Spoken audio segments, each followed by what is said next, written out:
Shalom à tous les saints, que la paix, que l'amour, que la grâce, que les bontés, mais surtout que la rosée du ciel puisse inonder votre vie en ce moment même et jusqu'au retour de notre Seigneur Jésus. Nous prions véritablement que le Seigneur puisse nous bénir, que le Seigneur puisse, par sa grâce, nous relever, qu'il puisse nous fortifier, nous édifier, nous consoler. Et que ce moment soit un véritable moment de joie, d'amour, de paix. Un véritable moment où nous allons encore recevoir la pluie véritable, afin que la semence qui est en nous puisse germer pour manifester les fruits véritables qui nous emmèneront et qui nous garderont sur le chemin de la vie éternelle. En tout cas, nous bénissons encore le très cher docteur Adélard et nous prions vraiment que le Seigneur puisse encore déposer encore et encore cette semence en lui afin qu'il puisse encore nous arroser. Nous bénissons véritablement l'Éternel pour sa vie parce qu'il est vraiment une bénédiction pour nous. Alors que le Seigneur le bénisse lui et toute sa famille. Mais aussi que tous ceux qui écouteront ce message, que le Seigneur puisse leur parler, répondre à leurs questions. En tout cas, nous disons que le Seigneur nous bénisse et qu'il nous accompagne et qu'il nous conduise tout au long de ce moment. Alors nous voulons parler sur Job. Nous voulons aussi participer à ce thème dont le docteur Adélard avait commencé, les souffrances de Job. En tout cas, nous croyons encore une fois que ce moment sera un moment béni. Vous voyez, David a dit que mieux vaut un jour dans tes parvis que 1000 ans ailleurs, sachant que 1000 ans c'est l'éternité. Vous voyez, dans le jardin, la Bible nous dit que après que Adam a été chassé du jardin, Adam est mort à 930 ans. Et nous comprenons que quand Adam a été chassé, il a perdu le chiffre de la perfection, le chiffre de l'accomplissement qui est le chiffre 70. Et nous croyons que 930 plus 70 ans font 1000 ans. Or, quand Adam était dans la présence de l'Éternel, nous croyons que Adam était dans l'éternité. Adam avait ce chiffre 7. Voilà pourquoi nous disons que il fallait que un jour puisse se passer au pied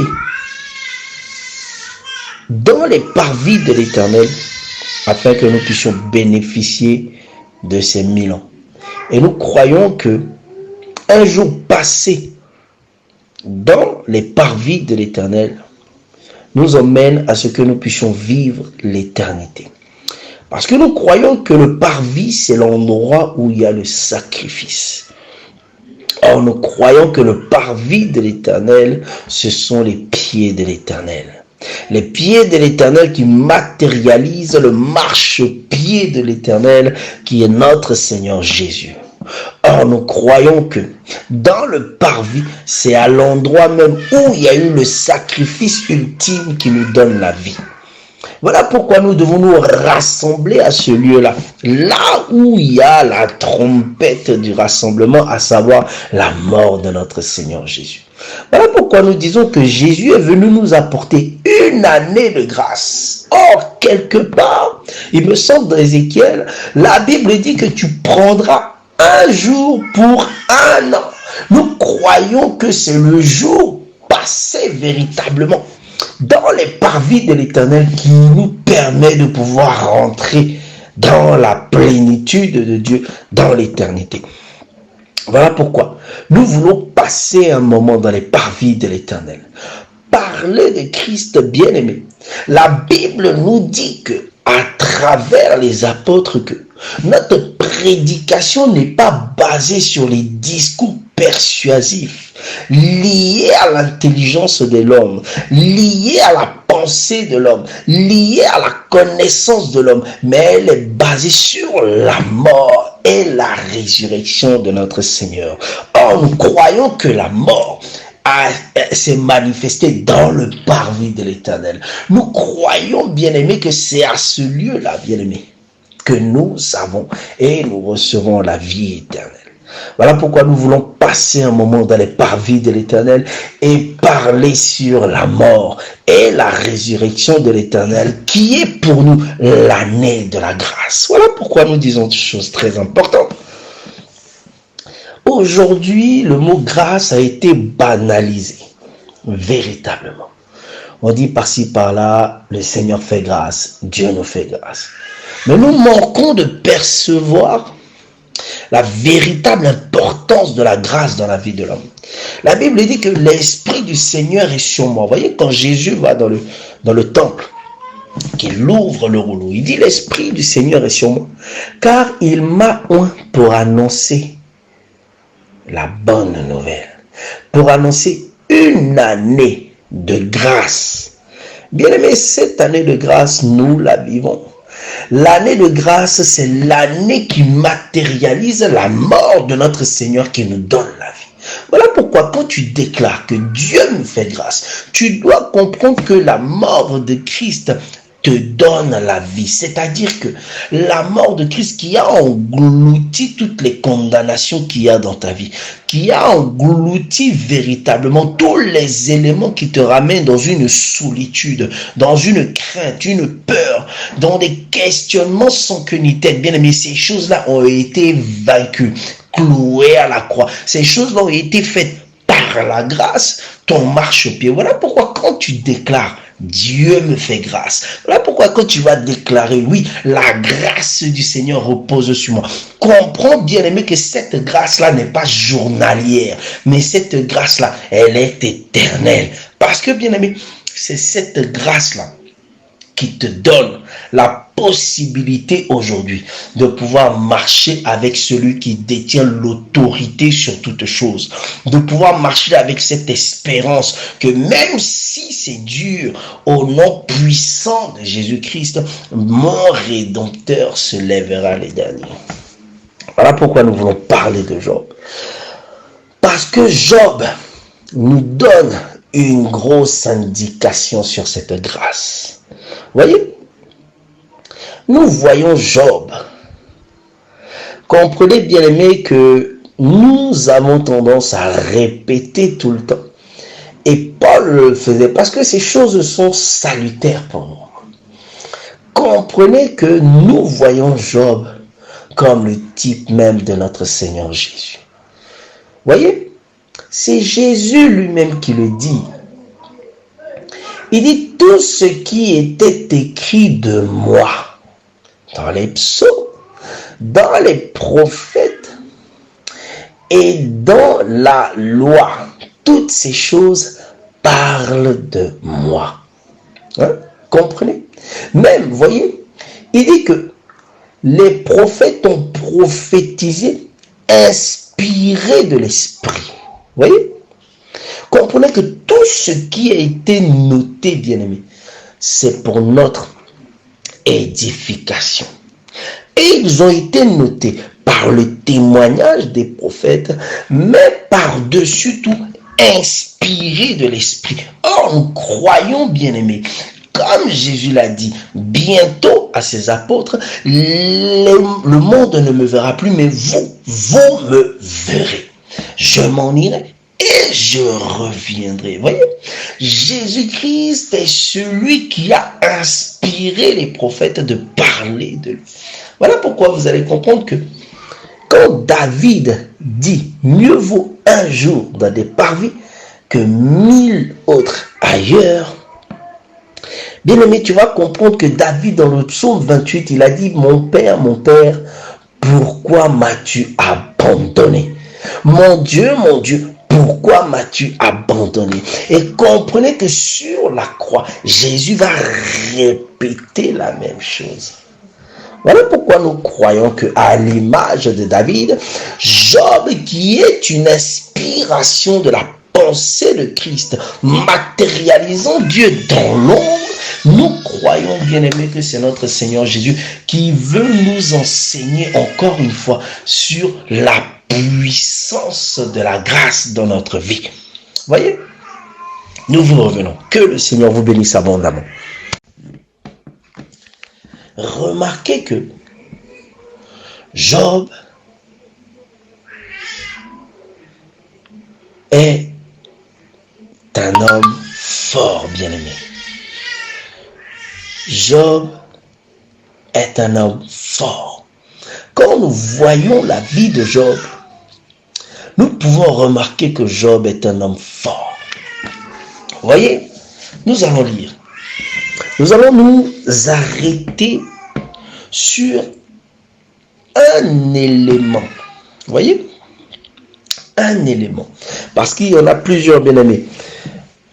Comprenez que les eaux ici sont tellement vastes que nous ne sommes pas capables de pouvoir tout vous dire, bien-aimés. Sinon, nous n'allons jamais finir. Et pourtant, la Bible nous dit que c'est un résumé.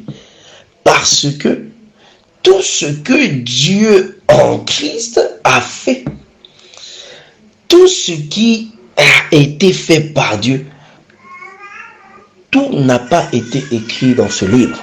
La Bible nous dit que tout n'a pas été mentionné. Comprenez la grandeur de l'Éternel. Voyez, nous allons lire Job chapitre 1, à partir du verset 1. Vous voyez, très important. La Bible dit, il y avait dans le pays d'Uz un homme qui s'appelait Job. Et cet homme était intègre et droit. Point virgule, il craignait Dieu, virgule, et se détournait du mal. Voyez, ici, la Bible nous donne un lieu spécifique, le pays d'Uz. Et on dit que dans ce pays-là, il y avait un homme qui s'appelait Job. Et cet homme était intègre et droit. Bien aimé, on peut s'arrêter là parce que intègre et droit nous donne une indication sur la fidélité et sur le respect de sa marche, de la marche de Job. Vous voyez? Mais la Bible va plus loin et précise. Elle dit, il craignait Dieu. Il dit, il se détournait du mal. Vous voyez? Nous voulons comprendre ici déjà. Mais qui est ce Job? La Bible nous dit que Job vient d'un pays qui est Uz, le pays d'Uz. Nous avons cherché un petit peu à comprendre. Qui est Job par rapport aux fils d'Israël?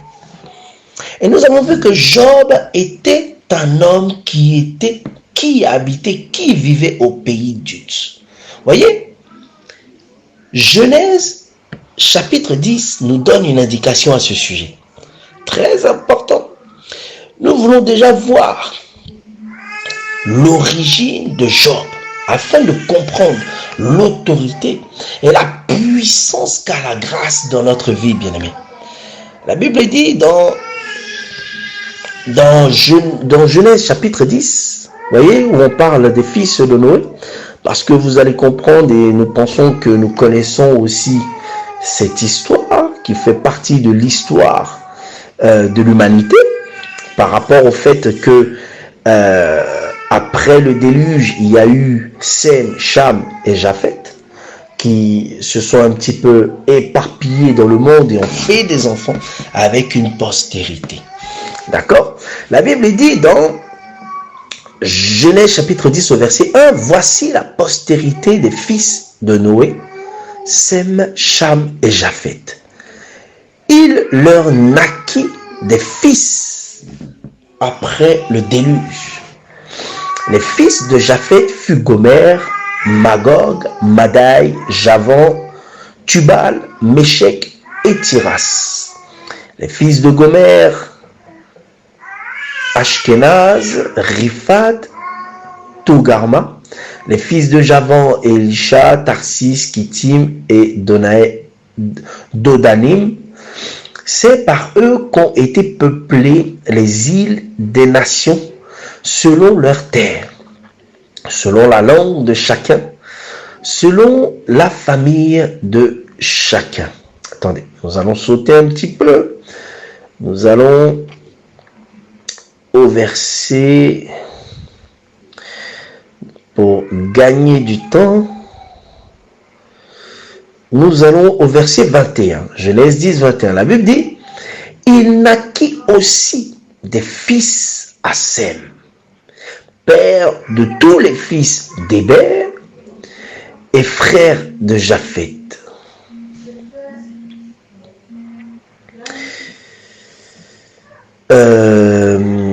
De Japheth l'aîné. Les fils de Sem furent Élam, Assur, Arpachad, Lud et Aram. 23. Les fils d'Aram, Uts, Hul, Guéter et Mash. Voyez ici, Uts était un fils d'Aram qui était fils de Sem. Hein? Comprenez quelque chose de très important. Étant fils de Sem, bien-aimé, la Bible nous enseigne que Sem était le père de Héber. Héber qui est le patriarche de tous les Hébreux. Comprenez ici que Uts était le neveu d'Héber. Uts, fils d'Aram, qui est le père des Araméens. Comprenez que Aram, en hébreu, c'est la Syrie. Voyez? Or, dans ce pays d'Uts, il y avait un homme appelé Job. Mais remarquez que Uts était un Syrien étant fils d'Aram. Voyez? Donc, nous allons comprendre, et ce que nous voulons dire, c'est que Job était un étranger à Israël. Bien que faisant partie de la famille de Sem, bien qu'étant faisant partie de la famille des neveux d'Héber, qui représente le patriarche des Hébreux, d'où est sorti Abraham, vous allez comprendre que Job était un étranger. Pourquoi nous disons ça? Parce que vous allez voir que plusieurs fois dans la Bible, notamment dans 1 roi, chapitre 6, 1 roi, chapitre 9, et j'en passe, vous allez comprendre que la Syrie était ennemie d'Israël. C'est-à-dire que la Syrie rentrait en contradiction et en combat avec Israël. Vous voyez? D'autre part, vous allez comprendre aussi que quand Akab a péché, Dieu a donné pour ordre à Élie de oindre un roi de Syrie. Vous voyez? En d'autres termes, vous allez comprendre que la Syrie était une nation pour Israël. Voilà où nous voulons en venir. Job ici était un étranger par rapport à Israël. Mais comprenez que la Bible nous donne une indication sur le fait que on est étranger par rapport à Israël. Psaume 147, 19, 20 nous dit que Dieu a donné ses commandements à Israël et il n'a pas fait de même aux nations. Or, nous voyons ici que la différence entre Israël et les nations, c'est le commandement de la loi. Mais nous remarquons quelque chose de très important. La Bible nous dit que Job était intègre et droit. Il avait la crainte de Dieu et comprenait qu'il se détournait du mal. Or, vous allez remarquer que par la loi que Israël avait reçue, Dieu a dit, si vous respectez les commandements que je vous ai donnés, vous aurez la crainte de mon nom. Vous voyez? Comprenez que ici, Job, étant un étranger, respectait la loi que Israël avait reçue. Waouh, très important. Comment un étranger? Et pourquoi cet étranger à Israël va être un homme intègre et droit au point même où Dieu va se vanter de l'avoir? Oh, nous comprenons et nous avons vu que la Bible dit que nous qui étions auparavant éloignés, la Bible dit que ceux qui étaient extérieurs à Israël, c'était leur péché qui les éloignait de Christ. Or, nous comprenons que les nations étant étrangères n'avaient pas part à la loi, n'avaient pas part à cette terre d'Israël où il y avait comment dire, la rosée, la pluie, où il y avait toutes sortes de bénédictions qui sortaient des terres. Vous voyez?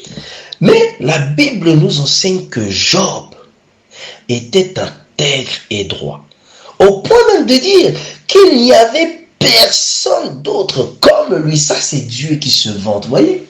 Ah, le Seigneur est merveilleux. Comment un étranger à Israël, qui est le premier-né de l'Éternel, qui est celui que Dieu a aimé en premier, va être intègre et droit au point même où Dieu va se vanter de dire qu'il n'y a personne comme lui. Hein? Nous vous revenons. Que la paix du Seigneur vous remplisse. Voyez? Donc, quand Dieu se vante ici, hein, de Job, en disant qu'il n'y a personne d'intègre et droit comme lui, la Bible nous enseigne, la Bible nous dit que tout homme soit trouvé menteur et que Dieu lui-même soit trouvé véritable et juste. Oh, nous avons vu qu'il y avait aussi un jeune homme qui respectait toute la loi. Or, il y a personne d'autre qui est capable de respecter toute la loi. Personne. Vous voyez? Voilà pourquoi vous allez comprendre que nous pouvons dire que Job typifie notre Seigneur Jésus-Christ. Comprenez que Job était un étranger, mais étranger par rapport à qui? Israël, qui est le point de repère. La Bible dit que le salut vient des Juifs. Vous voyez? Si nous parlons de Job comme un étranger, c'est parce que Job vient du pays de la Syrie. Si nous parlons de Job comme un étranger, c'est parce que Job n'est pas sorti de la lignée d'Israël. Vous voyez? Voilà pourquoi nous disons que Job était un étranger, mais étant intègre devant Dieu. Mais comment un étranger peut être intègre devant Dieu? Vous allez comprendre que notre Seigneur Jésus, quand il arrive en Israël, bien aimé, le discours de l'Éternel va sonner comme un discours étranger par rapport à la loi que Israël avait reçue. Quand Jésus vient, les pharisiens, les scribes, les sacrificateurs disent à Jésus, Moïse nous a dit ça. Mais qu'est-ce que toi tu dis? Vous voyez, déjà, ils mettent en contradiction, ils mettent en bagarre Moïse et Christ. Or, remarquez un fait très important. Moïse était Dieu en Israël. Et quand Jésus vient, donnant un langage, bien que contredisant pas Moïse, mais sonnait comme un langage étranger par rapport à Israël, bien aimé, les Juifs voyaient Jésus comme un étranger. Les Juifs voyaient Jésus comme quelqu'un qui ne faisait pas partie d'Israël. Voilà pourquoi ils vont traiter Jésus de Cananéen. Hein? C'est ça ou non? Plutôt de Samaritain. Ils vont traiter Jésus comme un étranger. Disons qu'il était rempli de Belzébul. Vous voyez? Quand Jésus vient, il dit, détruisez-moi ce temple, je le rebâtirai en 3 jours. Pour Israël, c'était un affront, parce que le temple était le lieu de résidence de Dieu. Mais Jésus vient expliquant que le temple n'est plus physique, mais spirituel. Israël prend un choc et se dit, mais qui est cet homme? Qui est cet homme qui parle au vent? Qui est cet homme dont personne n'a jamais parlé comme lui? Voilà, ça sonnait comme un langage d'un étranger. Voyez? Mais voyez quelque chose de très important. Très important. Dans Deutéronome chapitre 13, à partir du verset 1. Voyez? Jusqu'au verset 3, nous allons un peu paraphraser. La Bible nous dit que s'il s'élève du milieu de toi, donc c'est une loi que Dieu donne à Israël, s'il s'élève du milieu de toi, un prophète ou un songeur qui fait des prodiges et des miracles, mais qui dans son langage vous emmène à aller vers d'autres dieux, la Bible dit que vous ne l'écouterez pas. Ah, voyez? C'est pour ça que nous disons quelque chose de très important. Le langage de notre Seigneur est très compliqué à comprendre si tu n'as pas l'Esprit de Dieu. Le langage de notre Seigneur est un mystère, bien-aimé. Il dit, vous ne l'écouterez pas.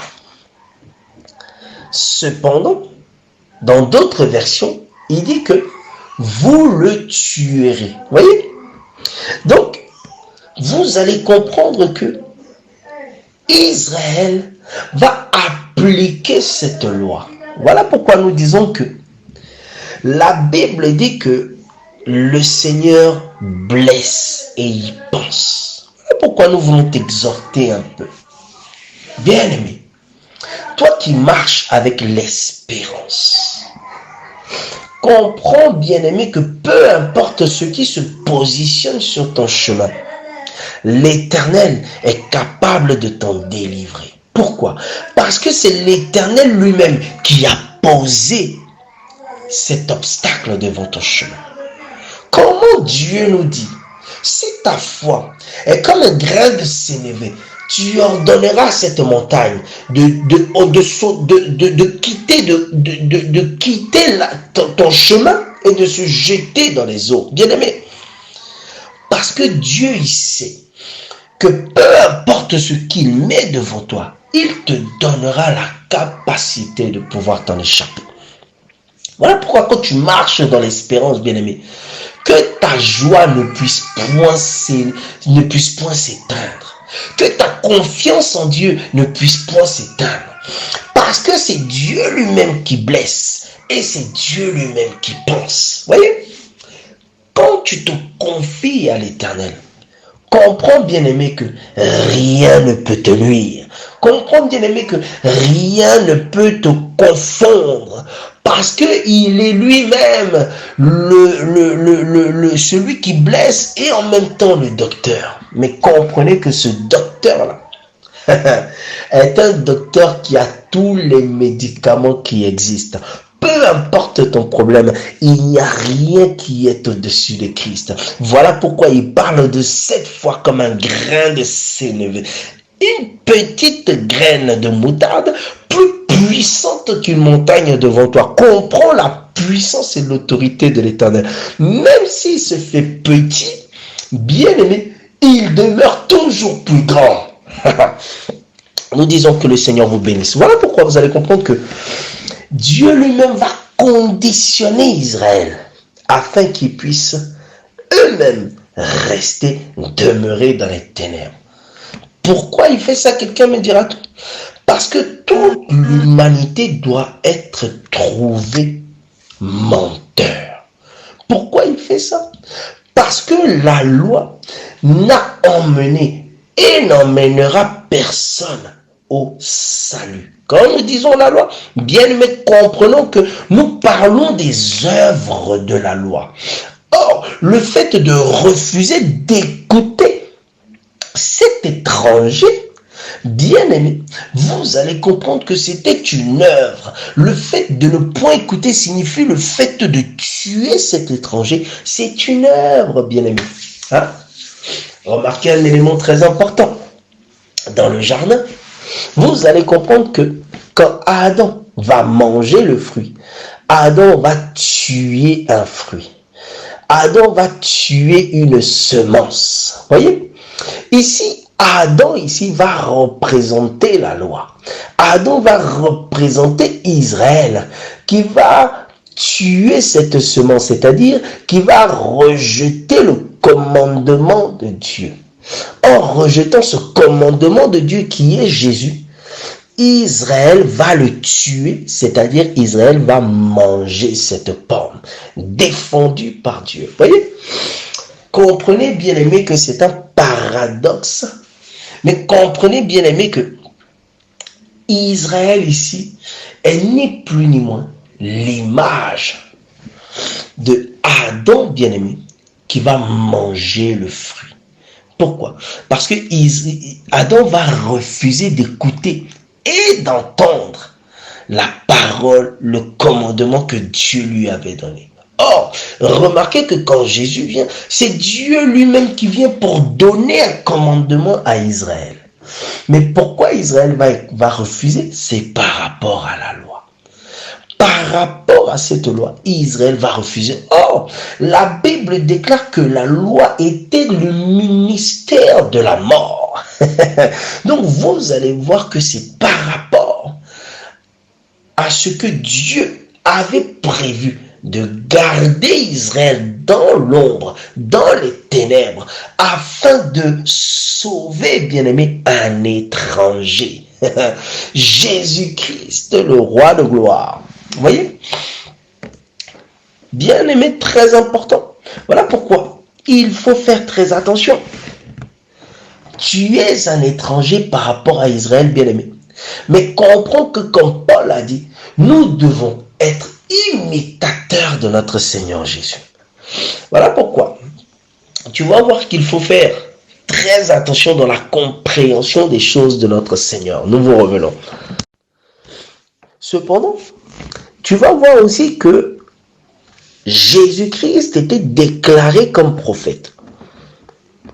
Le jour de la fête de Tabernacle, dans Jean 7,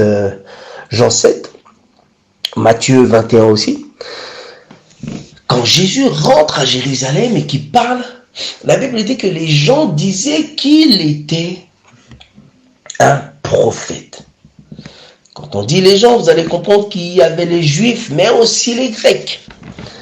Quand Jésus monte sur l'anneau, sur l'ânesse pour rentrer, comprenez aussi que l'on déclare que c'est un prophète. Hein? Remarquez que ce prophète-là était fils d'un charpentier. Et même la Samaritaine va déclarer aussi que Jésus était un prophète, bien qu'étant étrangère, mais étant un territoire d'Israël, elle va déclarer que Jésus était un prophète. Donc, comprenez ici que Israël reconnaissait Jésus comme étant prophète, mais aussi comme un étranger qui les détournait de ce Dieu qu'ils avaient qui était Moïse. Remarquez, Exode dit que Moïse était Dieu en Israël. Dieu dit à Moïse, tu seras leur Dieu et ils seront ton peuple. Vous voyez? Quand Israël a péché, Dieu dit à Moïse, ton peuple. Vous voyez? Donc comprenez que Israël était un peuple qui avait pour Dieu Moïse. Et le langage de Jésus, bien aimé, était un langage qui emmenait à ce que Israël puisse quitter la loi afin d'aller vers la grâce. Mais remarquez que nous avons dit que Jésus, Dieu, a maintenu Israël dans l'ombre. Voilà pourquoi Jésus parlait en parabole. La parole en parabole ici, donnait pour indication que Jésus était étranger à Israël. Voilà pourquoi vous allez comprendre que quand Paul parle dans 1 Corinthiens 14 de la langue, il dit que si quelqu'un parle en langue et que l'on ne le comprend pas dans l'assemblée, il est comme un barbare. Ok? Jésus était un barbare au sein d'Israël par rapport à son langage. Voilà pourquoi ils vont refuser de l'écouter. Voilà pourquoi ils vont le conduire à la mort. Mais cependant, remarquez que Job, même étant étranger, il n'y avait aucun homme comme lui qui était juste, qui était droit, qui craignait Dieu et qui s'éloignait du mal. Voyez? Mais remarquez que Jésus était un prophète. Voyez? Chose très importante. Jésus annonçait Dieu. Jésus témoignait Christ. Jésus témoignait Jésus-Christ. Voilà pourquoi il faut faire très attention. Vous allez voir que aujourd'hui, il y a beaucoup de gens qui mélangent le don de la prophétie au ministère prophétique. Vous voyez, c'est très, si l'on ne saisit pas ça, nous allons nous noyer, bien-aimés. Nous avons parlé la dernière fois sur les différents dons. Vous allez comprendre que les différents dons ministériels, nous avons détaillé un petit peu, sachant que d'autres ministres aussi, avec la sagesse qu'ils ont reçue du Seigneur, ont aussi d'autres ouvertures. Nous avons dit que il ne faut pas confondre le don ministériel de prophète et aussi le don prophétique, bien-aimé. Remarquez que le don ministériel de prophète est celui qui vient témoigner Jésus pour l'édification de l'Église. Éphésiens, alors attendez, parce que la Bible dit que Dieu a donné pour les uns comme prophètes et les autres comme pasteurs. Mais voyez, Dieu ici, dans son amour, vient ici donner pour l'Église le perfectionnement des saints, le don ministériel de prophète. Un prophète, c'est celui qui va voyager dans les Écritures.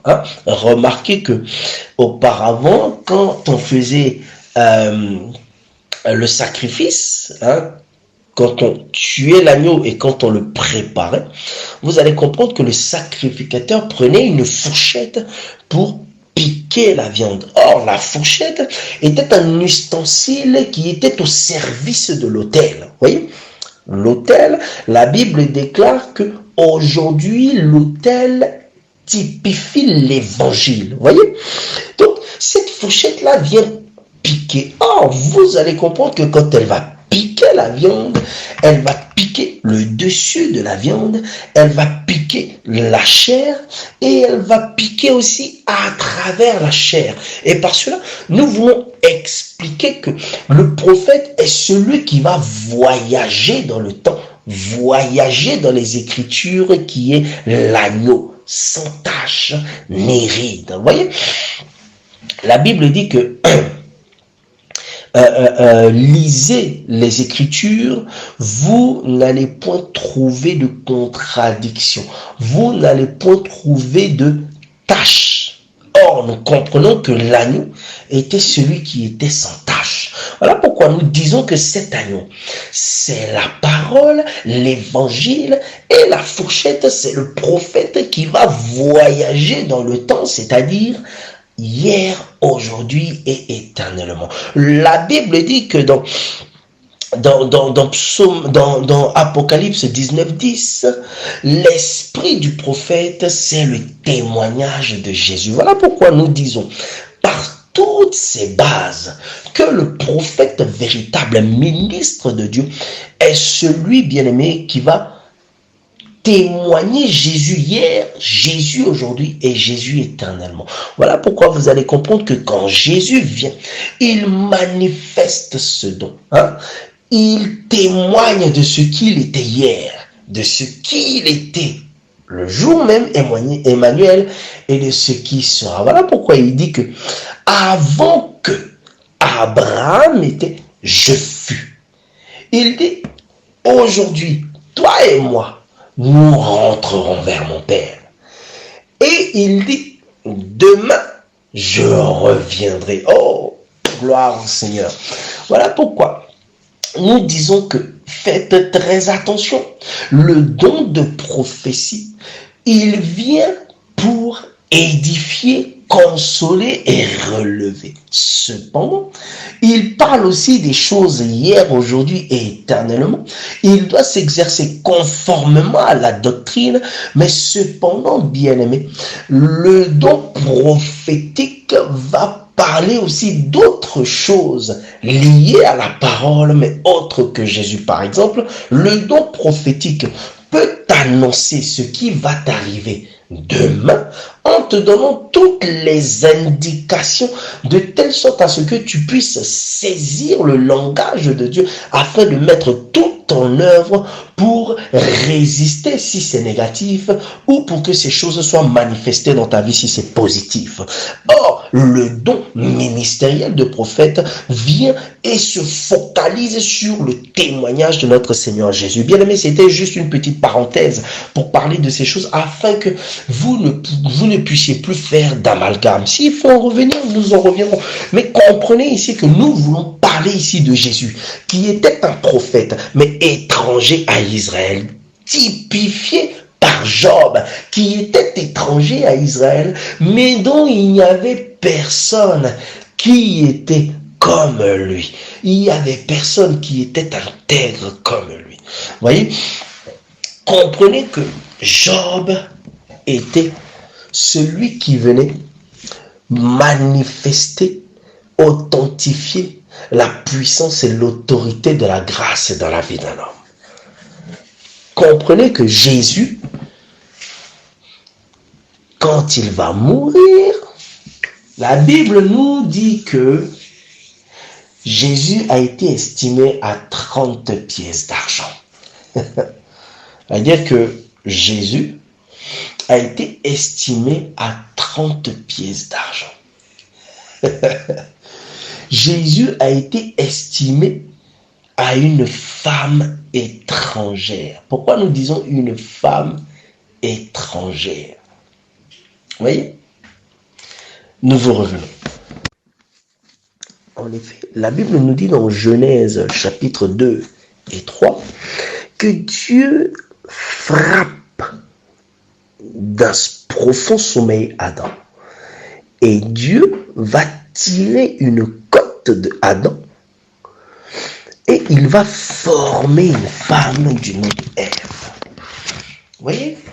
La Bible dit que Dieu va ramener cette femme auprès d'Adam. Et Adam va lui donner le nom de Ève.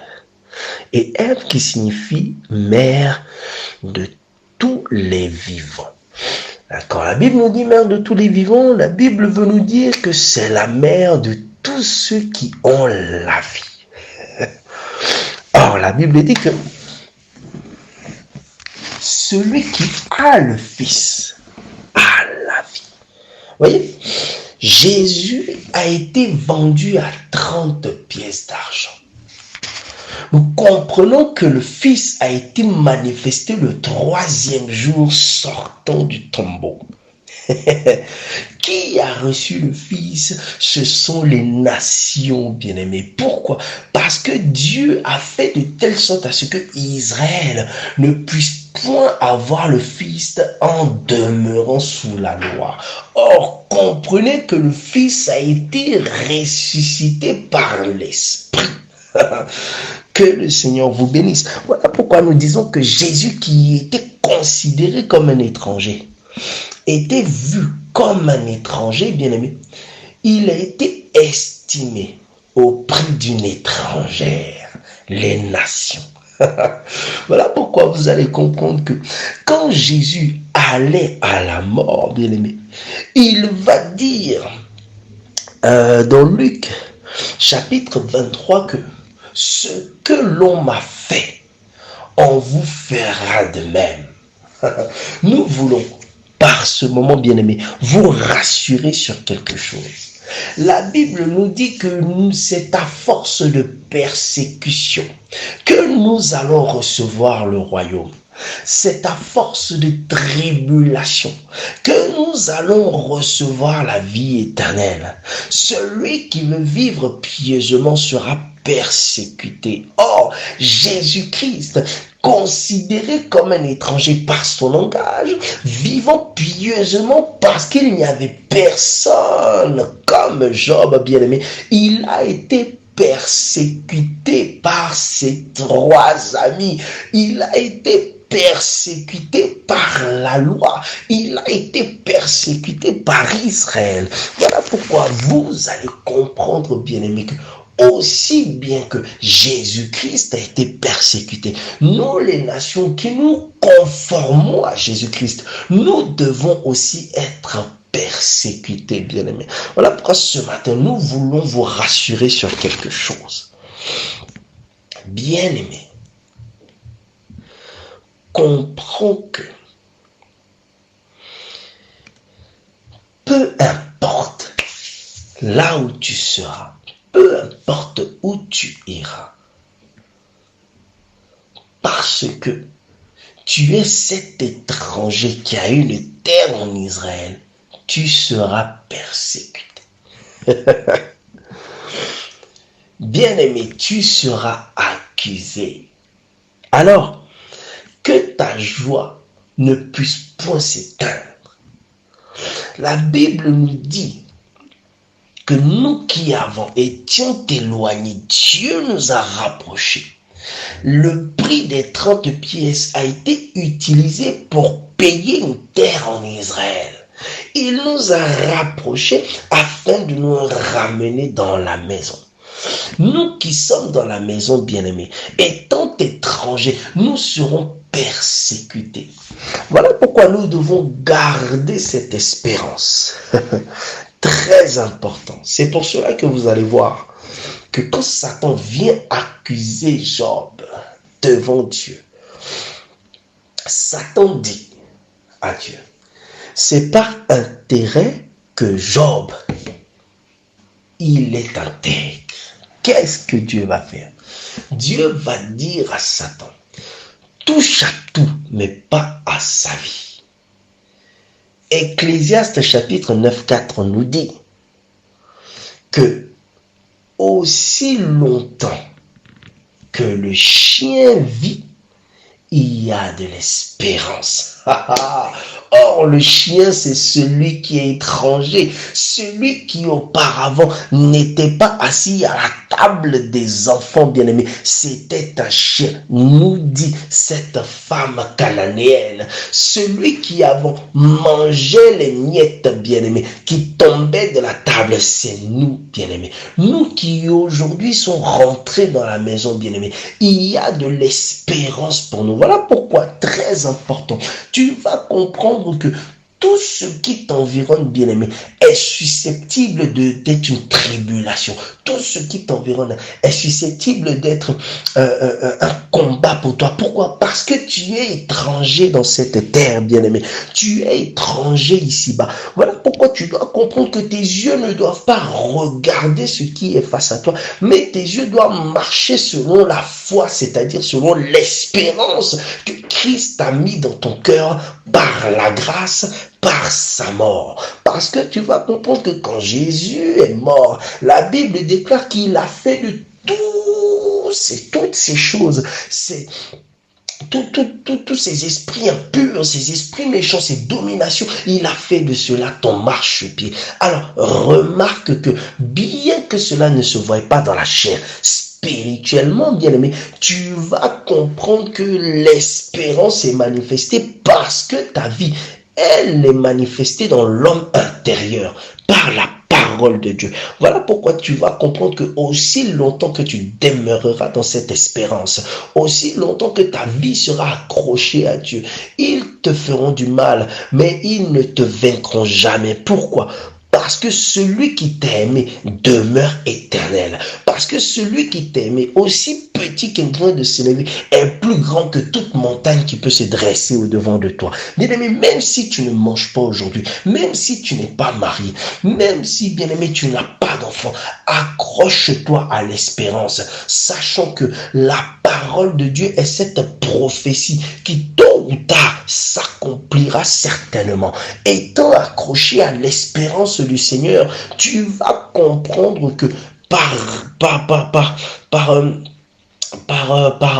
résistance à ces choses, bien-aimé, tu vas comprendre que ce qui t'attend, bien-aimé, est d'une gloire supérieure à ce que tu vis aujourd'hui, bien-aimé. Voilà pourquoi nous voulons vous fortifier. Voilà pourquoi nous voulons vous relever. Voilà pourquoi nous voulons vous dire, même si ces moments sont durs, parce que l'ennemi se lève fortement contre nous, même si ces moments sont durs où tu as une maladie qui te fait mal dans ta chair, même si ces moments sont durs où tu as difficilement la possibilité de payer tes factures, bien-aimé, accroche-toi à cette espérance, manifeste la joie. Pourquoi? Parce que aussi petit que notre Dieu soit, aussi insignifiant qu'il soit, bien-aimé, il est au-dessus de toutes choses et rien ne pourra te nuire. Parce que il a la solution à toutes choses. Rien ne pourra te nuire parce que tout passe par lui. C'est lui qui blesse et c'est lui qui pense.